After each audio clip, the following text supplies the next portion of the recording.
इस मॉड्यूल में हम जिक्र करते हैं मैक्रोन्यूट्रिएंट्स का, क्योंकि इससे पहले हमने बात की थी कि न्यूट्रिएंट्स जो हैं इस दो किस्म के हैं, मैक्रो और माइक्रोन्यूट्रिएंट्स। ये उसी की ही एक्सप्लेनेशन है कि मैक्रोन्यूट्रिएंट्स क्या हैं। और वहाँ पे हमने जिक्र किया था कार्बोहाइड्रेट्स हैं, फैट्स हैं, प्रोटीन्स हैं। यहाँ पे इस मॉड्यूल में will be discussing the macronutrients, carbohydrates.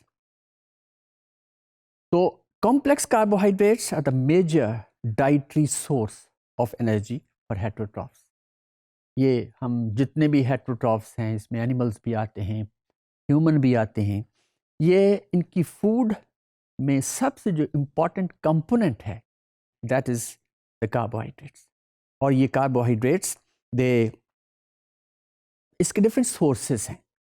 इसके अंदर अब देखें, जैसे हम प्लांट्स में मुख्तलिफ प्लांट्स में हम मुख्तलिफ प्लांट्स की चीज़ें खाते हैं। कहीं पे हम लीव्स खाते हैं, कहीं पे हम स्टेम खाते हैं, कहीं पे हम सीड्स खाते हैं, कहीं पे हम फ्लावर्स खाते हैं, फ्लावर्स भी खाते हैं।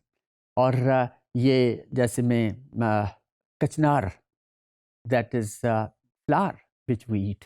इसी तरह कैबिज, कॉलीफ्लावर कैबिज जो है वो सारे के सारे दैट इज़ लीव्स होते हैं जो एक दूसरे को एनसर्कल करते हैं। तो ये these are the different types of our food जो कि हम प्लांट से हासिल करते हैं। तो many carbohydrates originally come from plant sources।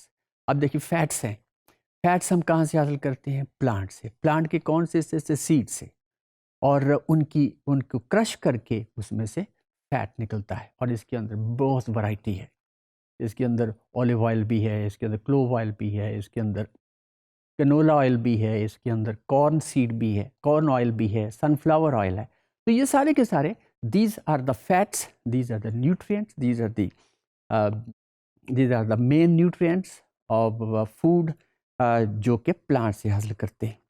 फिर इसके अलावा बहुत सारे ऐसे पॉलीसैकेराइड्स भी हैं, जैसे हमने पिछले मॉड्यूल्स में जिक्र किया कि पॉलीसैकेराइड्स क्या हैं? They are very long chains of glucose molecules, और इस तरह बहुत बड़े बड़े मॉलिक्यूल्स बनते हैं।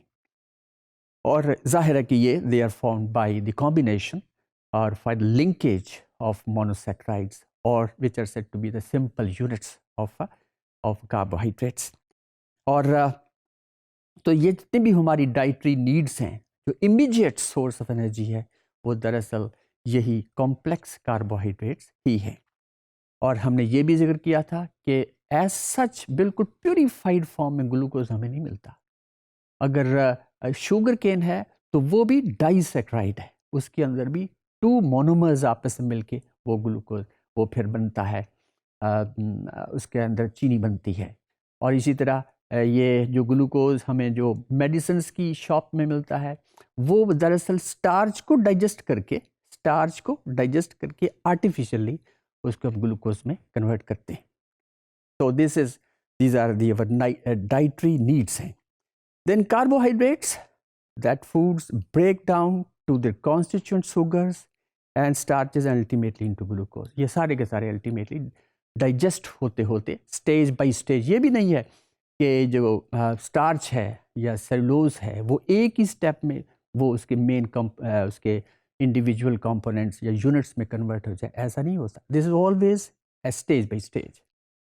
Then individual cells that use this sugar in glycolysis. Glycolysis क्या है?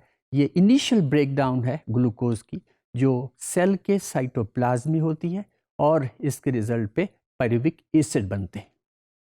और ये जाहिर है इस चीज़ को हम aerobic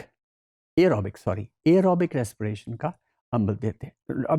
anaerobic, that occurs in the absence of oxygen। और उसके बाद फिर जो माइटोकॉन्ड्रिया के अंदर वो पायरुविक एसिड एंटर होता है, और फिर वो उसकी फर्दर ब्रेकडाउन होती है, और फिर एटीपी की प्रोडक्शन होती है। Well, now in this diagram जिसके अंदर ये कार्बोहाइड्रेट्स, देन लिपिड्स और प्रोटीन्स हैं। अब कार्बोहाइड्रेट्स जो हैं they digest into that is sugars, then starches they convert into glucose, फिर उसके बाद glycolysis, this is a process जिसके तहत फिर एसिटाइल को ए बनता है और वो फिर क्रेब्स साइकिल में एंटर होता है।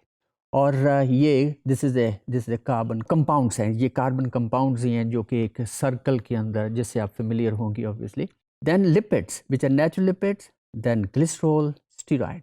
और ये जो दो चीज़ें हैं ये मिल के कंबाइन होकर फैटी एसिड्स बनते हैं। और स्टीरॉयड्स जो हैं they are the animal needs, जिसकी बड़ी इंपॉर्टेंस है। और फिर उसके बाद फैटी एसिड्स हैं।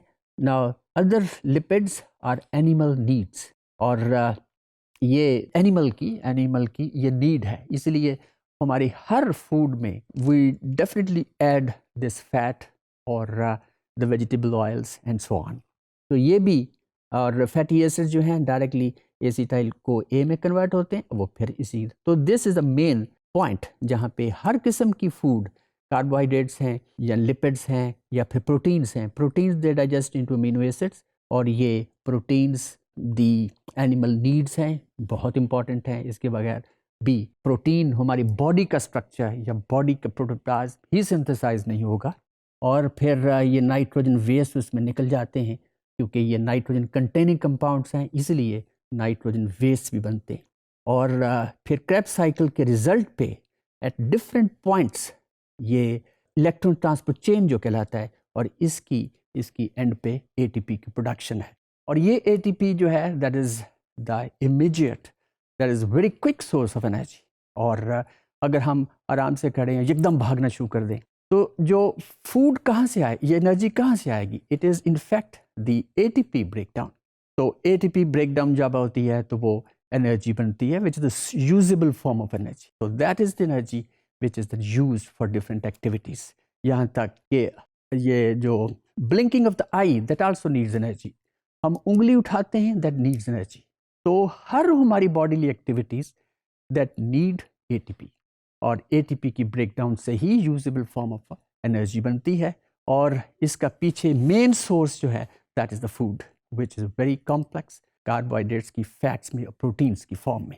So this is all about these macronutrients which we have discussed about the carbohydrates.